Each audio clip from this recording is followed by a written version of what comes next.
တေချင်းတရားနဲ့ပတ်သက်ပြီးတော့ခင်ဗျားတစ်ချိန်တစ်ခါတော့တွေးဖို့ရမလား။ဘာလို့တိမ်ပါလဲ။ဘယ်လိုပုံစံနဲ့တိမ်ပါလဲ။စသဖြင့်လူတိုင်းတွေးမိတတ်ကြပါတယ်။အဲ့လိုတွေးမိရာကနေလည်းစိတ်ပူပင်တောကရောက်တာမျိုးတွေကြောက်စိတ်တွေလည်းဖြစ်နေတတ်ပါသေးတယ်။လူတိုင်းနှီးပါတော့တရားမှောင်ကြောက်ကြရတဲ့သူတွေကြီးပါပဲ။ဘာလို့လဲဆိုတော့ကျွန်တော်တို့ကတေးပြီးတဲ့နောက်မှာဘာဖြစ်မယ်ဆိုတော့မှကြုံမသိကြတာ။အဲ့တော့တေချင်းတရားကိုမသိစိတ်ကနေပဲဖြစ်ဖြစ်သိစိတ်ကနေဖြစ်ဖြစ်စိုးရိမ်ပြီးတော့ကြောက်နေတဲ့စိတ်ကဘလို့အခြေအနေတွေကြောင့်ဖြစ်နိုင်တယ်ဆိုတာရဲ့အဲ့ဒီကြောက်စိတ်ကိုဘလို့ထိန်းချုပ်ဖြစ်ရှင်းမလဲဘလို့တွေလောက်တင်လဲဆိုတာကို sharing လုပ်ပြီးတောင်းပါပါအားလုံးပဲဗီဒီယိုလေးကိုအဆုံးထိကြည့်ပြီးမျှော်လင့်ပါတယ်အားလုံးပဲမင်္ဂလာပါကျွန်တော်တို့ဝလိုကနေပြီးတော့ပြန်လည်ကြိုဆိုလိုက်ပါတယ်နောက်ပိုင်းကျွန်တော်တို့ channel မှာစိတ်ဝင်စားစရာကောင်းတဲ့ topic တွေကို focus အနေနဲ့ပုံမှန်တင်ဆက်ပေးဖို့ရှိပါတယ်အရင်ကလုပ်နေကြဖြစ်တဲ့အတန်းဆက်လမ်းတွေကိုလည်းအထိုက်အားလျော်စွာတင်ဆက်ပေးသွားအောင်ပါအဲ့တော့ကျွန်တော်ရဲ့ channel ကို like and subscribe လုပ်ပေးထားခြင်းဖြင့်စောင့်ကြည့်ပေးစေချင်ပါတယ် Okay ဗီဒီယိုလေးကိုစရကြရအောင်တေချင်းတရားဆိုတာကတကယ်တော့ကျွန်တော်တို့ရဲ့ပတ်ဝန်းကျင်မှာရှိနေပြီးသားပါပဲဒါပေမဲ့အဲ့ဒီတေချင်းတရားကဘယ်နည်းဘယ်ချိန်မှာဘယ်လိုပုံစံနဲ့ကြားရောက်လာမလဲဆိုတာကိုတော့ဘယ်သူမှကြိုတင်မသိနိုင်ပါဘူးအဲ့လိုကြိုတင်မသိနိုင်တာကြောင့်ပဲလူတွေကကြောက်စိတ်တွေဝင်နေတတ်ကြပါတယ်အထူးသဖြင့်ကျွန်တော်တို့အားလုံးသိထားပြီးကြသလိုပဲတေဆုံးပြီးဆိုလို့ရှိရင်ကိုယ်မှာပိုင်ဆိုင်တဲ့အရာတွေကိုချစ်ခင်ရတဲ့သူတွေကိုထားခဲ့ရမှာပါ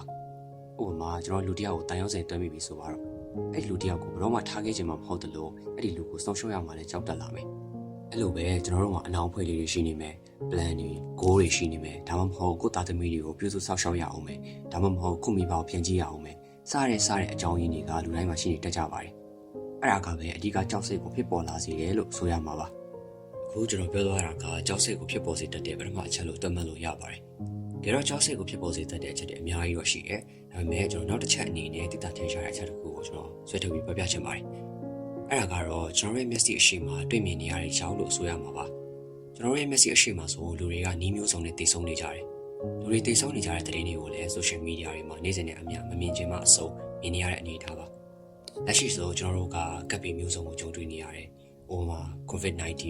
စစ်ပွဲတွေရေးကြီးရာတွေငလင်ပေးတွေစားရဲဆိုရလုံးတဲ့အခြေအနေတွေကိုကြော်ဖြတ်နေရတာဖြစ်တဲ့အတွက်ကြောင့်မို့လို့လူတွေဆုံးရတဲ့သတင်းတွေကိုနေ့စဉ်ကျွန်တော်တို့ရဲ့ social media တွေမှာတွေ့နေရတာပေါ့လေအဲ့ဒါကအချိန်ကြာလာတဲ့အမျှကျွန်တော်တို့ရဲ့စိတ်ကိုထိခိုက်စေနိုင်ပါတယ်အထူးသဖြင့်ကြောက်စိတ်တွေအတွေးမျိုးစုံတွေလည်းဝင်လာတတ်တယ်ငါလည်းဘယ်တော့ရောက်လာမှာလဲငါရောနောက်နေ့ထိအသက်ရှင်နိုင်ပါအောင်မလားစတဲ့အတွေးတွေကကျွန်တော်တို့ရဲ့စိတ်ကိုလွှမ်းမိုးနေတတ်ပါတယ်ဆိုတော့ဘလောက်ပဲတည်ခြင်းတရားကိုမကြောက်တဲ့သူတွေဖြစ်နေပါစေဒီလိုကာလမျိုးမှာအတွေးကိုစီတော့ရှိနေကြမှာပဲလို့ကျွန်တော်ယူဆမိတယ်ဥပမာနေမကောင်းလေးနဲ့ဖြစ်နေတော့မှကိုယ့်ဘာကိုအရန်ကိုစိုးရိမ်ပူပန်စိတ်တွေဖြစ်လာတယ်အဲ့လိုဖြစ်လာတာကို hypochondriac လို့ခေါ်တဲ့ကျန်းမာရေးကိုအစိုးရိမ်လုံသူတယောက်ဖြစ်လာတာကိုပြောတာပါနောက်တစ်ခုကမိုးချိုင်းတာလောက်ကိုမကြောက်တတ်တဲ့သူတယောက်ဆိုရင်တော့ညဘက်အရန်သိမ့်စိမ့်နေတဲ့အချိန်မျိုးမှာမိုးချိုင်းတဲ့နည်းနည်းလေးကြားလိုက်ရရင်ကိုတောင်းလုံးနေတတ်ပါသေးတယ်ဒါတွေကကျွန်တော်တို့ရဲ့မျက်စိအရှိမနေ့စဉ်နဲ့အများတွေ့မြင်နေရတာဒီကြောင့်ပြောင်းလဲလာတာလို့ဆိုရမှာပါ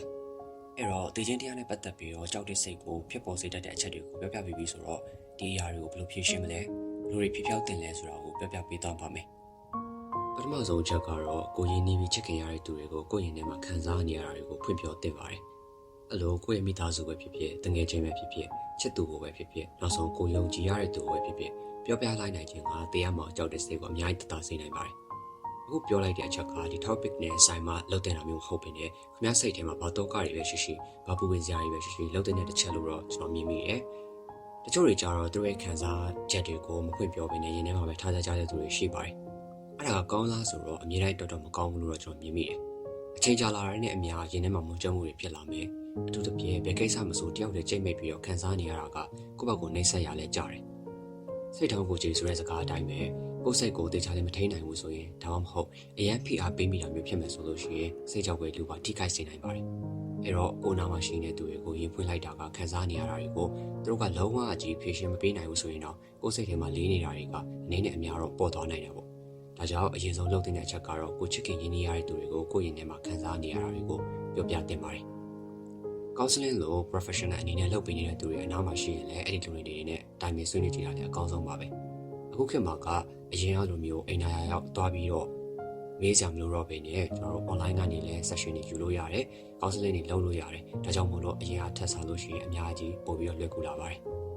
နောက်တစ်ချက်အနေနဲ့ကျွန်တော်ပြောပြချင်တာကတော့စာရေးဆရာဂျွန်ကာတနာရဲ့ဝတ္ထုတွေကစာကြောင်းလေးတစ်ကြောင်းပြောပြချင်ပါတယ်အဲ့ဒါကဘာလဲဆိုတော့လောကမှာအရာရာတိုင်းကွဲပြောက်သွားရစမြဲဖြစ်ပြီးအစားထိုးစရာတွေလည်းအများတိုင်းထွက်ပေါ်နေတယ်ဆိုတဲ့စကားစုပါ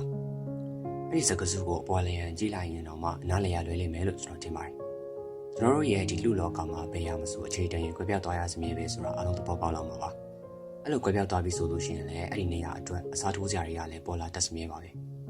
အဲ့တော့ခုနပြောခဲ့တဲ့စကားစုကဒေရင်တရားအပါဝင်ကိုဘွားရဲ့အခက်အသက်တွေကိုသတိပြုမိဖို့လိုပြီးတော့လက်လွတ်တဲ့အရာတွေကိုလည်းလက်လွတ်နိုင်ရမှာဖြစ်ကြောင်းအဓိကဆိုလိုထားတာမျိုးဖြစ်တယ်အဲ့တော့နောက်ဆုံးအနေနဲ့ပြောချင်တာကတော့အရာရာကိုအကောင့်ဘက်ကတွေးပါအမြဲတမ်းကြည့်တော့အကောင့်ဘက်ကလူတိုင်းတွေးပေးနိုင်မှာတော့မဟုတ်ဘူးပေါ့လေဒါပေမဲ့အကောင့်ဘက်ကမြင်ပေးခြင်းအဖြစ်ကိုယ့်ရဲ့စိတ်ကိုလည်းတတရစေသလိုကြောက်စိတ်တွေကိုလည်းဖြေလျှော့ပေးနိုင်ပါတယ်ပြီးတော့ချစ်ခင်ရင်းနှီးရတဲ့သူတွေကိုအချိန်ပေးပါသူတို့ကိုစိတ်ထဲမှာခံစားနေရတာတွေကိုရင်ပွင့်ပြောပြပါနောက်ဆုံးတစ်ချက်အနေနဲ့ကတော့ကိုယ့်ပတ်ဝန်းကျင်တွေကိုလည်းကိုယ်တတ်နိုင်တဲ့ဘက်ကနေပြီးကူညီပေးပါအဲ့လိုမျိုးအပြုအမူလေးတွေကကောင်းမွန်တဲ့အကျိုးသက်ရောက်မှုတွေစိတ်ခံစားမှုတွေအပြင်ဘယ်ကြောက်စိတ်ကိုမဆိုဖြေရှင်းပေးနိုင်တဲ့အရာတွေပါပဲ